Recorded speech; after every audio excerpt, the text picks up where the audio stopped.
we promised ourselves we would finish this show. We would stick with it. We were going to go in with relatively open minds and stick it out to the end and see where Ironheart ended up. We wanted to see the potential redemption arc for Riri Williams. We wanted to see if certain rumors about, top shelf Marvel villains made an appearance in the show. So we had some stuff we were kind of looking forward to at least seeing where it all wound up.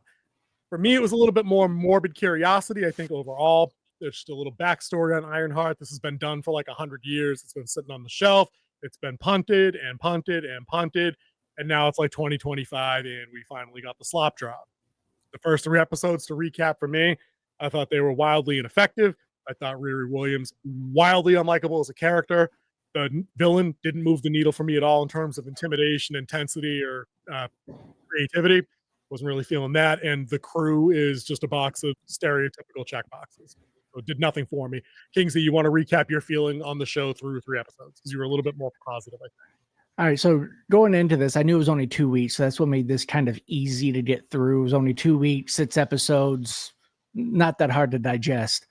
First week, it did make me a little bit interested just to see where everything was going, just because I wasn't morbidly curious. I just was curious, wondering how this suit was going to play in. And I think what they were going for is what we were hoping Iron Man 3 would be. But magic versus technology. Oh yeah. I forgot. What's his face was in that? My bad. The Mandarin. Right. Well, the name, which is why I did not. The name only. Yeah. Right. Gotcha. So I think this was where a lot of us, when we heard his name was going to be in it, that's where we thought Iron Man 3 was going to go. They kind of put it into this one and played it out a little bit more. You saw the starting of that in episodes 1, 2, and 3. So. Yeah, I think that's kind of one of the biggest, looking back on the show after 6 episodes, is I think that they missed the mark completely with blending the magic and the technology thing. If that was like their core concept, that might have been really interesting in a 6-episode miniseries to see her have to balance or come to grips with, that some of the old ways are legit and are as important as the technology that she's kind of full souled into. You know what I mean? And they didn't really hit that for me. I wanted to point out though, I noticed this after the fact.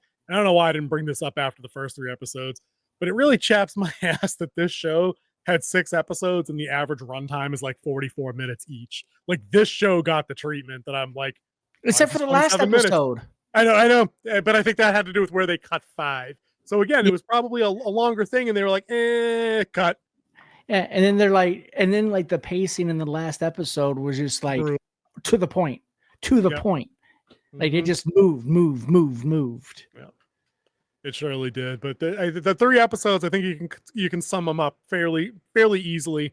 Like in a sentence apiece. Episode 4 was the aftermath of the job that they botched as a crew. There was a lot of the death of John.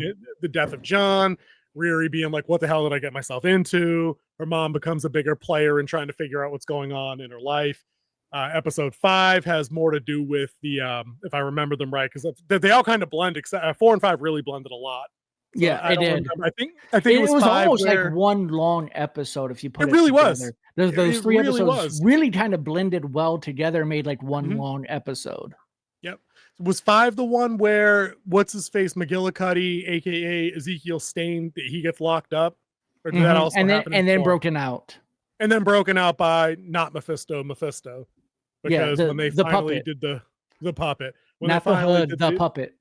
And I'm like, I'm kicking myself the entire time watching this, because I'm like, when he starts to have his Bilbo Baggins, it's my ring nonsense. He actually the effects they laid on him made him look more like Mephisto. Like like, that's what I wanted the whole effing time, not Sacha Baron Cohen Borat in a suit eating pizza at a pizza shop. Because actually his accent was amazing in that. All right. Like because you know what he sounds like normally, right? Yeah. His normal voice. Oh, great. He did that American accent was probably the best I've ever heard him do an accent. I guess I'm sure his original. To be fair, I mean that's a fair point, but I think for me, I'm like, I just don't care. I don't care about stuff like that when there's nothing else to prop up what's going on. Like I think for me, the Mephisto thing, I'm tired of super powerful, like demonic figures in shows always having the personality of like used car salesmen. and that's what he had here. But Like, I'm that's like, exactly just do better. that Dude, is what the Shadow of Darkness would be. Be more noble, be more regal about it. Be here. Don't roll around in the gutter. That's not how Mephisto works in the comics, dude. That's no shot. But that's how the Prince of Darkness would actually work, dude, the enemy. Right. Theologically speaking, but I'm talking about this as a distinct character in a show doesn't have to be the same as every other archetypical character that portrays the whole, hey, sign on the dotted line. You can have whatever you want for the cost of, don't worry about it. You won't miss it. Just be different. I'm bored. I'm bored of the trope. That's all I'm saying. It just wasn't for me. So it did not hit. And it was lame that they laid the effects on the puppet instead of throwing them on. Even if it was that same thing, like a glimpse, like where he has to flex on either Riri or Parker Hood.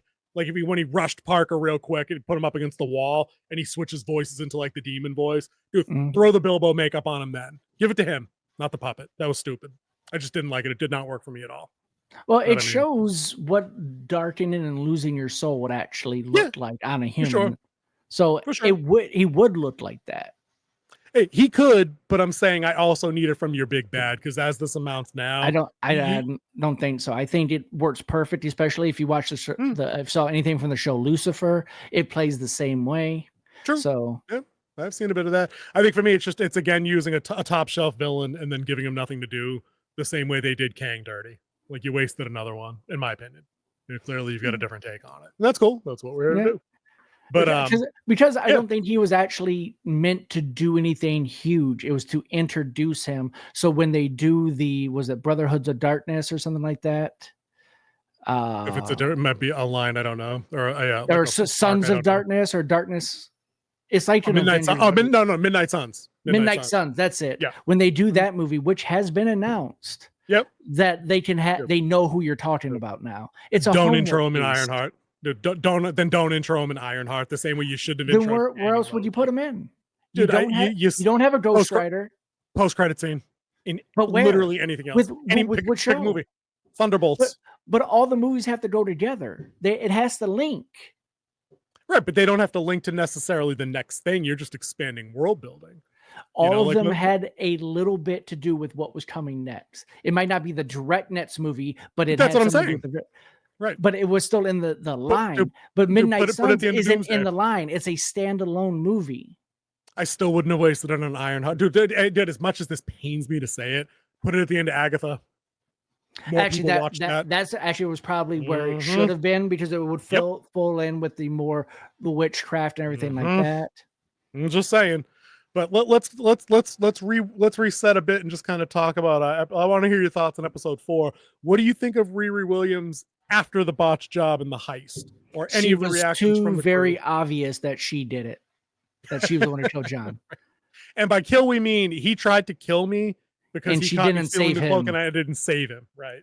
So yeah, that's kind of my take. Also, I think that you don't kill, but I don't have to save you. Right, but that's Batman, and he saved 6 million other people by disabling the thing. I don't like any of the writing in this show at all. But I'll say this: I'll do the surprise thing again. I'll throw some positives.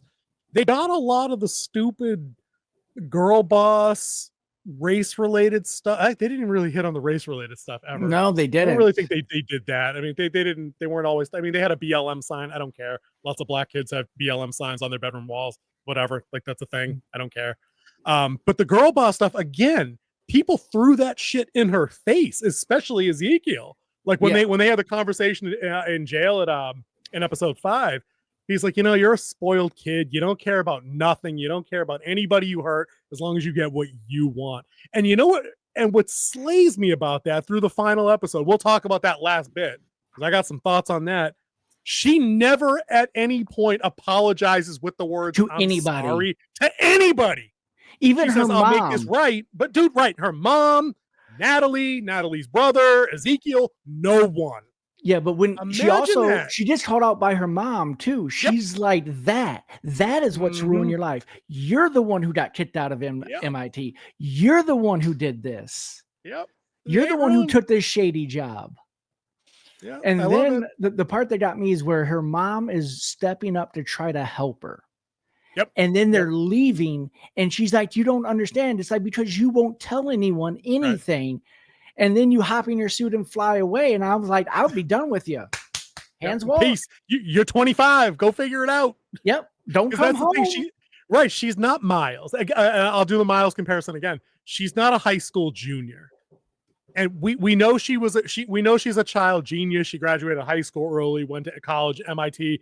How old is Riri Williams in this show? 20? 22? She's at least in her 20s. I mean, let's just say she's 20, right? Let's just call her 20 because we know she was at MIT for 4 years because she had 4 disciplinary hearings and the dean kind of threw that in her face. I mean, she's got to be at least 20. That's 22. Oh no! But she was ahead of schedule 19, though. That's 20, what I'm saying. So but she did 2 years 20. somewhere else before going to MIT, so she's right around 21, 22. Let's put her early 20s somewhere, right? Yep. It's exactly like you just said. At the exact minute my 22-year-old son talks to me like I'm the a-hole that I don't understand shit, I'm like, clearly you're grown enough now to figure this out on your own. Hit them bricks. Go sort it then. What do you want me to do? You're the one with the power suit. You got the 4-digit IQ. You handle it then. Clearly you don't need me. I'm going to do it. This generation where you're staying at home until past year to 25. I was out of the house at 18 and I did it on my own. I made it to where I am today on my own. I've never borrowed money from my parents. I've never had to go home and like stay at my parents' house. If I failed and I found a way to fix it. That's how you do things. Now it's time for you to put your big boy britches on and you go do it. Yeah, they ain't got none of that.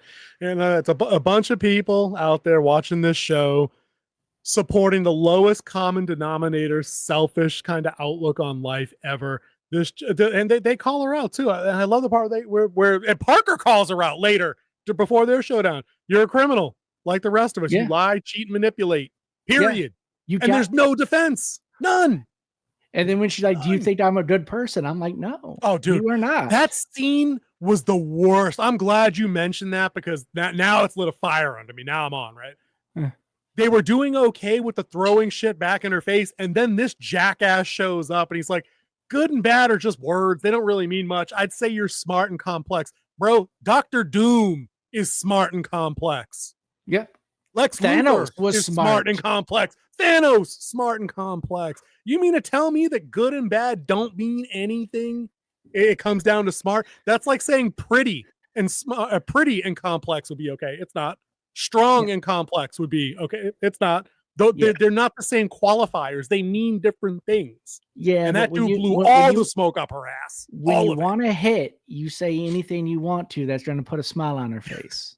Right, you know what I'm saying? And they flirted with that. So I mean, a lot of people that had them episode or the pre-show criticisms that that she's the strong black female lesbian that don't need them. Like, no, clearly they were hinting because even the AI robot, and I'll get to her in a minute, was like, oh, you're gonna die, and didn't even kiss this dude yet, right? Her brother, by the way, which I've never met that friend in my life who would have been okay with the notion of me dating their older sibling. It's different with females. It's so weird. It's different with females. Yeah, it's different with females. They're not as protective of their I could brothers. I could see that younger sisters I'd be protective of. Yeah, maybe that holds up. But that dude blew all the smoke up her ass, and then I'll hand it to him in episode 5. They really did the thing where they destroyed her tools, separated her allies, and put her to rock bottom. They actually narratively did that.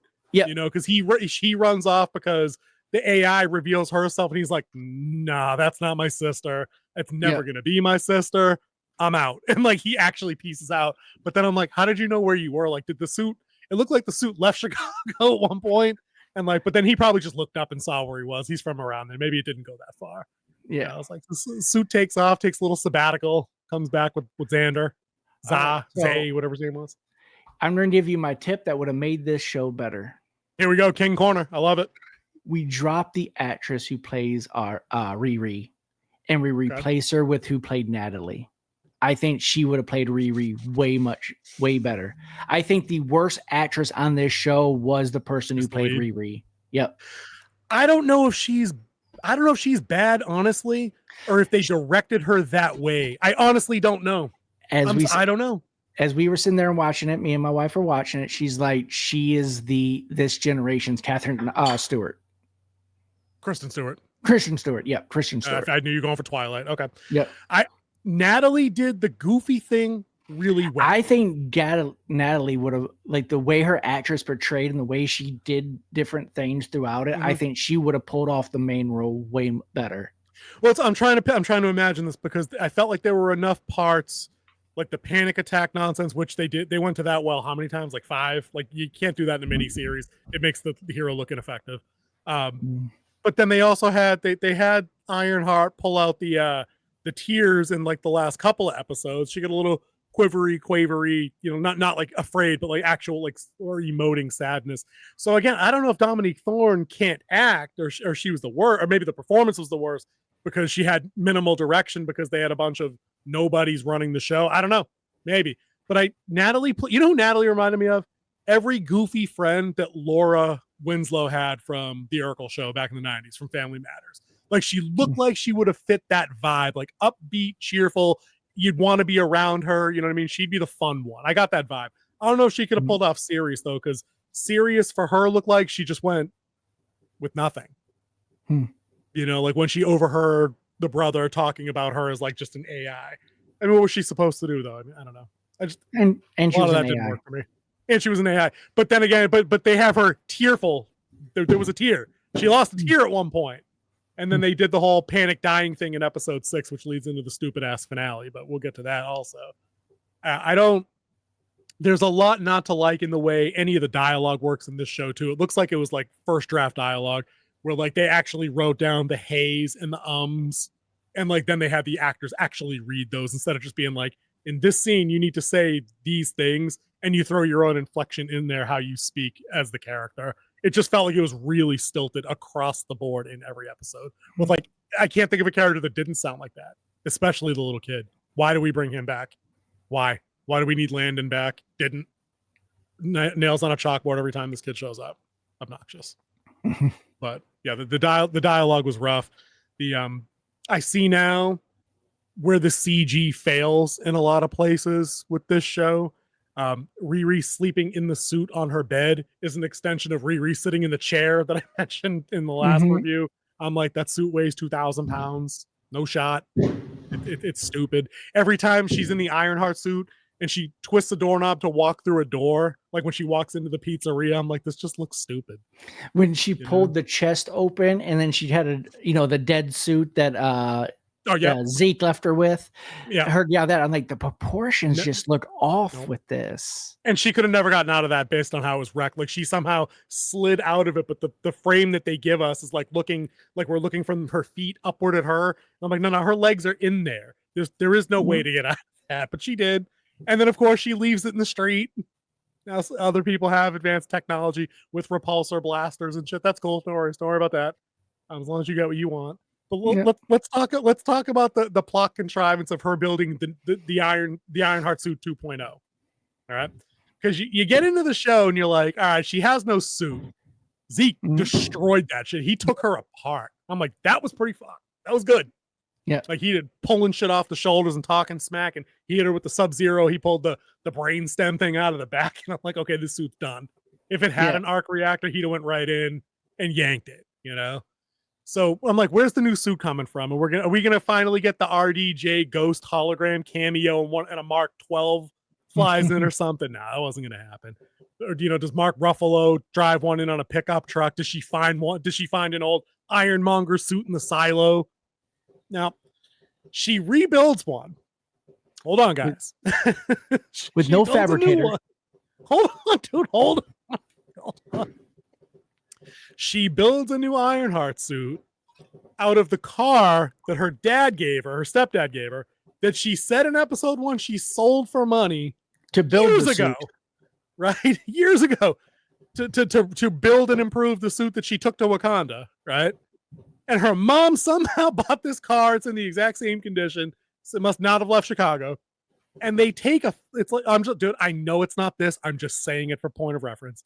They take that 68 Chevy Camaro or whatever it was, strip it, and somehow in a regular auto parts garage, turn that into a highly mechanized, state-of-the-art, onboard AI computer having suit like any of the Iron suits actually had. And it still had the custom paint from the car, wrapped around the legs. You remember that shit? It was the shin guards. Dude, I laughed out loud for 10 minutes. I had to pause and go do something else. I was laughing. And I'm like, and I know what's going to happen. Some asshole somewhere in the comments, and you guys can let us know, right? It's going to be like, oh, but you guys have been saying all along that Tony Stark built that suit in a cave with a box of scrap. Built it in a cave with a box of scraps from state-of-the-art Jericho missiles and had the help of the other smartest guy on the planet. And it took weeks to build not the Iron Man suit, but to build the clunky Tin Man suit that had a flamethrower and a rocket boost, like a jumper. That's it. Yeah. No AI. Like, that's all. That's the suit she should have made from the car. And I might have bought that. Not in 11 hours. Right. Dude, exactly. And the entire time they're building that shit, I'm in my recliner, like checking the stopwatch, like, all right, let's see. They all know where you live. Mm-hmm. You know, they know where your friends live. Mm-hmm. They know about the candy store, bakery, magic store you go to, because they got eyes on you. Like, they knew where to find you when you came back, right? What are they waiting for? What is Parker waiting for exactly? If you think he's going to kill you, sitting around having heart-to-hearts, you going down memory lane, you having holograms projected of your memories, movies. In third party watching family. Like, dude, how do you get a third person POV of a memory projected through holograms? I didn't even think about that part. Dude, that whole memory should have been POV from her as a young kid, watching Gary fixing the thing and dancing with him. Not like a projector of two people. That's not how your brain works. Yeah. Stupid. But dude, they had to have that bullshit. You know? Like, but they built a suit. They armed it. Mind you, she built repulsors out of that Camaro because they had her test firing it in the alley. Yep. And I'm like, and then they go to the magic well and they're like, all right, so we need something that has infinite power. It's going to be a scrap of that cloak. And you know what? And to be fair, I like that she at least went through the paces of trying to figure out that scrap. Like when she went back to Zeke's lab and she was like, I got to figure this. Is it biological? No, I like montage shit. We're 80s kids. We like that stuff, you know? Montage, so at least she was putting some time. We need a montage. Exactly. Clip it in montage. So, but they bring back Zelma, who we haven't seen literally since episode 1. You know what I mean? And now all of a sudden she's Omega level. Carmertage never was because mom dropped out because she was pregnant or something. I don't know. But like, she's got Darkhold level of power without having the Darkhold, and can do all the symbol shit on the ground to infuse the suit with magic to power it. I'm like, from Mambo, which you remember from the first Doctor Strange movie. From Dormammu, I want to make her do. Yeah. She I've come to bargain. I come to bargain. Good shit.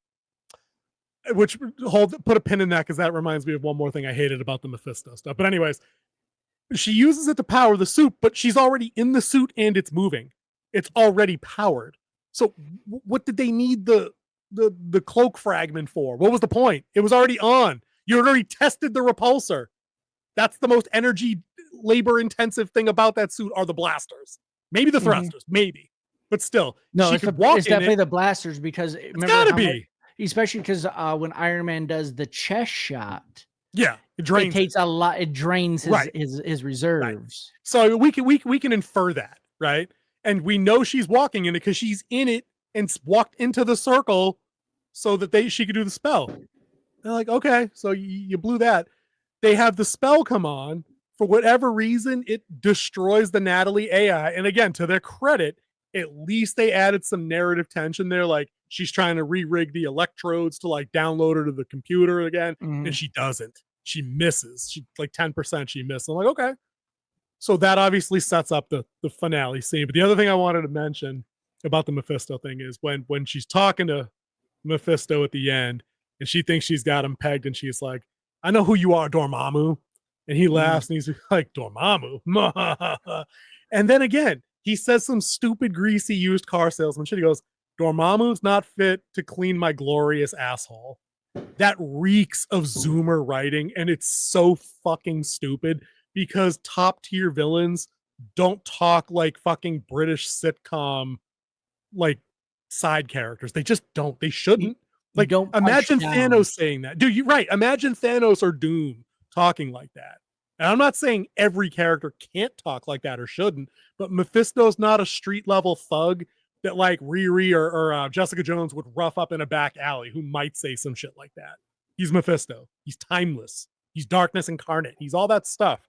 He wouldn't say that. It's stupid. It reeks of young people writing. It just does, unless it's intentional. Now, one of the crew could absolutely have said that line. They look like they're 20 to 30 years old. They are Zoomers and alphas. That's what they would say. Mephisto, come on, nah. There was just a lot of laughable shit like that, like the showdown in the what was it, White Castle? It was White Castle. Oh shit, they tearing up a White Castle. Well, I can't. And her friend leaves Castle. her alone. What do you want? Oh, dude, actually, I was gonna say, what do you want someone to do? She's a witch.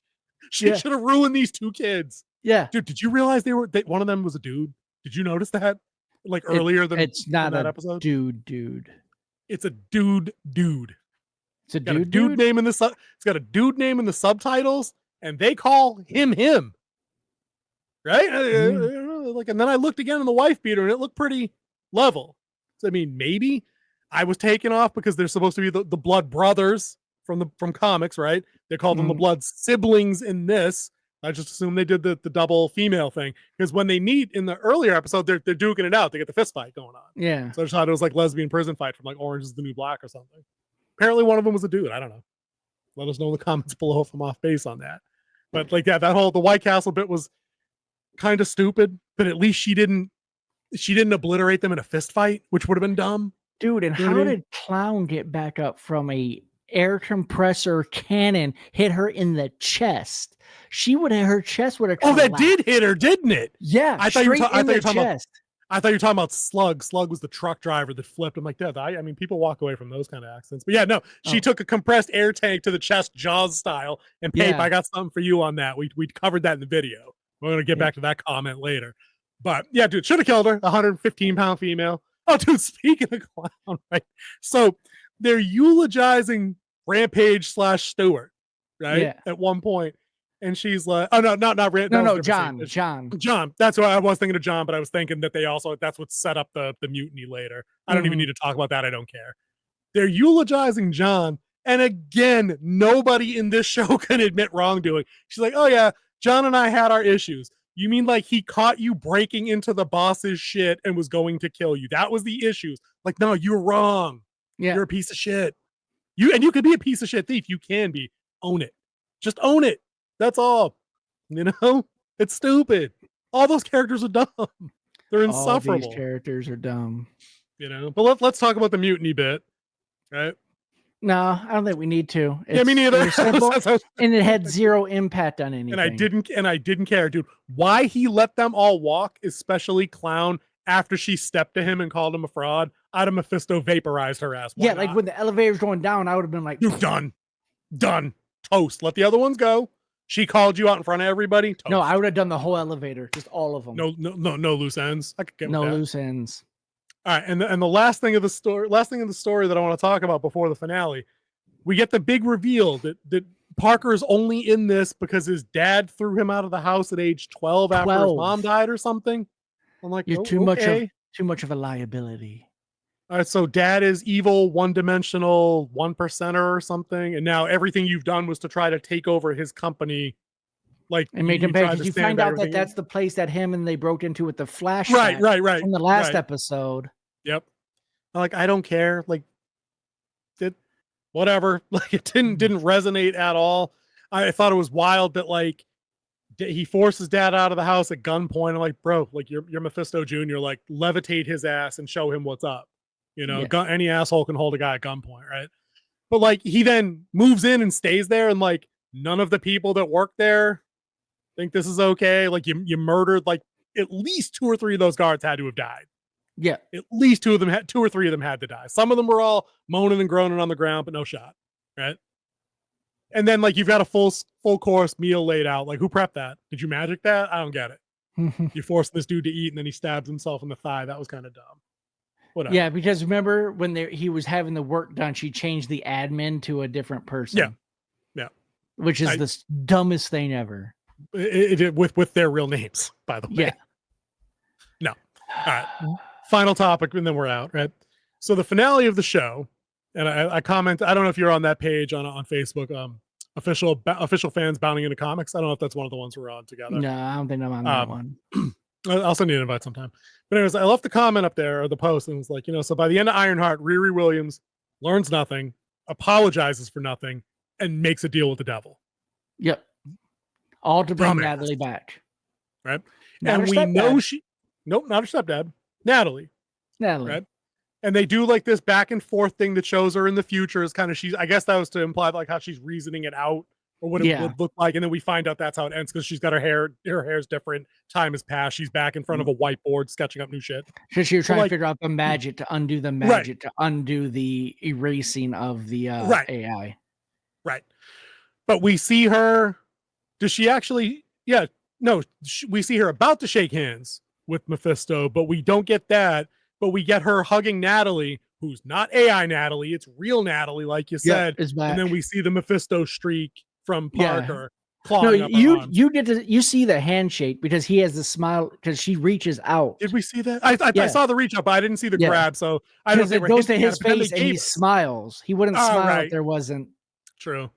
But the end result is like she did the handshake deal with the devil. And I'm like, who thinks this is a good character? Like the only thing that should happen from here, if they get a season 2, which there's no chance. Ghost Rider just does the penitent stare on her and she's gone. And then they waste Ghost Rider on a shit season of a show that isn't his. No. He does it first thing in Midnight Suns. Midnight Suns. Oh, dude, because he's supposed to be in Midnight Suns. It's supposed to be him. It has to be him.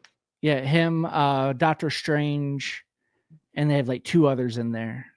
Wolverine's on the cover of the game. So he's not in the cover I saw. Let's go and check this out real quick. I've never read that line. But what I wanted to see, the props I wanted to give is that I did like that they showed stepfather's love. Yep. They showed a lot of stepfather love in this. Yep. To the point where she's just started calling him father towards the end of the season. Yep. Yep. Mm-hmm. So I appreciate that. My stepdad is awesome. I call him. He's my father. He's been my best man at my wedding. The man is just completely awesome, and I couldn't have asked for a better father figure in my life. Yep. Shout out to dads for sure. But if that's how it goes with the Midnight Suns thing, fine. Ghost Rider should erase her. Why am I sticking around for a cliffhanger of a show for a hero that did nothing heroic? And they play this up like she's the hero. Like the score selection was atrocious for what was going on, where it's always these sweeping, uplifting things, but she's not doing anything to help anyone but herself ever. That's it. It's Doctor Strange, Moon Knight, Ghost Rider, Punisher, and Blade. I swear Wolverine, it's just the game. Might just have him in it. That might be why. Cool. Then, dude, those are all better choices to have involved in a magical arc than Riri Williams. This was terrible, dude. This isn't the worst. I'll say this. I'll give them a positive, and then you can get a last word in, right? This is not their worst show. And I get that loads of channels have to say that because that's how loads of channels on YouTube work, where every next thing is the worst thing. This was not by a long shot, dude. She-Hulk is orders of magnitude worse than this show. From character execution to like narrative drive, all of it is just bad. To burning good characters. That's what I mean. This is a throwaway character that they had an opportunity to do something cool with. Whether it was the kid genius coming of age story, does the magic meets technology story. They could have worked in the deal with the devil to work on that. But by the end of the damn, that should have come at episode 4. And then the last 3 or 4 episodes should have been her undoing the fucking deal because she realized it got someone killed, like Xander. Yeah. That would have perfect. We can bring Natalie back, but there's always a price with magic. They even said it. Yeah. But the price is her brother dies. Now you have to deal with the unintended consequence. They did none of that. None of it. She got everything she wanted right through the line with no setbacks that she's ever going to be accountable for. It was garbage, but it's not the worst garbage they've had. Not by a long shot. I think most of the performances were good. I think Riri was the worst performance out of everybody on screen. I think the actress just did not bring this one home. I think she was, I would say, too into herself. Like I said, I believe Natalie would have been a better Riri. Her mom, spot on. Mom was good. Ezekiel, even though I like the Ezekiel character, I've read his art in Iron Man where he was trying to kill Tony Stark to get payback for his dad. But they didn't play that arc in this because Tony's already dead, so you can't really kill someone who's already dead. Well, mostly but dead. I liked how he was portrayed. The brother of Natalie, I liked him, except for his little speech about there is no bad. Oh, dude, that was so bad. The two witches were good. I don't like them when they start doing the whole drawing and stuff. They're dealing with stuff they don't understand. Everything has a meaning, and just because it looks cool doesn't mean it should be on screen. I'm just saying it's coming from a heart. Why risk it? Why risk it? Don't play with stuff you don't understand. Yeah. Better There's left a whole alone. episode of Supernatural that covers that. Just writing what you think is gibberish isn't always gibberish. But let me throw one more thing at you, because I just saw this the other day. It's just about Riri and not being done, even if she doesn't get a season 2. Like, is this character going to be in Doomsday, and do we need her in Doomsday? No. Point. Like, let it go. Let it go. All she is trouble. Yeah. And there's no reason for her to have a redemption arc or her be a bad guy. Yeah. I think I'm over A-Force. Like, I don't need the scenes in Doomsday where she teams with Captain Marvel, with Wanda, because they'll bring Wanda back, where she teams with She-Hulk if they actually sign that actress back who can't shut up about not being invited back yet or whatever. I don't need any more of that nonsense. I don't need Agatha back to show up, unless she shows up to kill this chick. That'd be fine. That'd be cool. But I think I'm just over these types of characters when they show up to do nothing noble, to do nothing for anybody else, to do nothing for her family, for her community, for the school that she destroyed. Dude, just have her fly back to MIT and like drop off some cool new doodad that's like, hey, this is for the damages. It's a cold fusion and an arc reactor that I came up with on my own. Whatever. Could have done anything, didn't do it. I'm over those characters there. But it seems to me that the same kind of people, like where I don't necessarily like this character, the same kind of people like all of those characters, where they think that Wanda's justified for keeping a town hostage because she lost 2 make-believe kids. I'm like, nope. Or where people think that She-Hulk has a point. She wasn't justified, and she knew it at the end. That's why she disappeared. She understood that she wasn't. But did they get to that point? Because I remember thinking that she didn't get to that point. They convinced her, and she was, and then the whole Agatha thing was they're trying to manipulate her later. And that's why the fight between her and Agatha happened. Oh, okay. And then she kind of just disappeared, but then it drove her so mad, what led her to the multiverse of madness with her, her character. I'll retract that, and I'll just leave it with the She-Hulk and the Captain Marvel comparisons, where they both think that they have the monopoly on like suffering and struggling to get what you want because of their gender. Like that no guy has ever had to struggle or sacrifice the most OP character in the Marvel universe, and Thanos still bitch slapped her out of the picture, which was awesome. But anyways, that's Ironheart, guys. It's not worth a watch, even as like a curiosity or a study in ineffective writing. The best part was when Sacha Baron Cohen says, "I'm Mephisto," just to introduce him. That was the whole best. It wasn't, because it has no resonance with anybody in the story world. It's only supposed to resonate with us as the audience. It's just as bad as when Benedict Snickerdoodle in Star Trek Into Darkness announced to Kirk that I'm Khan. Nobody in that movie knew who Khan was, because that's not how the story played out originally. When he says it in the original Star Trek, it works because everybody on the Enterprise knows who that is. So you name dropping yourself doesn't work in this context. I knew dude was Mephisto when he sat down. She didn't, but she knew Dormammu either. It was like hearing another new name. He could have said Ishkabibble. It would have had the same effect. Same effect, dude. It was terrible. Total disagreement there. But anyways, that's Ironheart. King Z, wrap us up, take us out. I don't care. The show wasn't any good. Bye.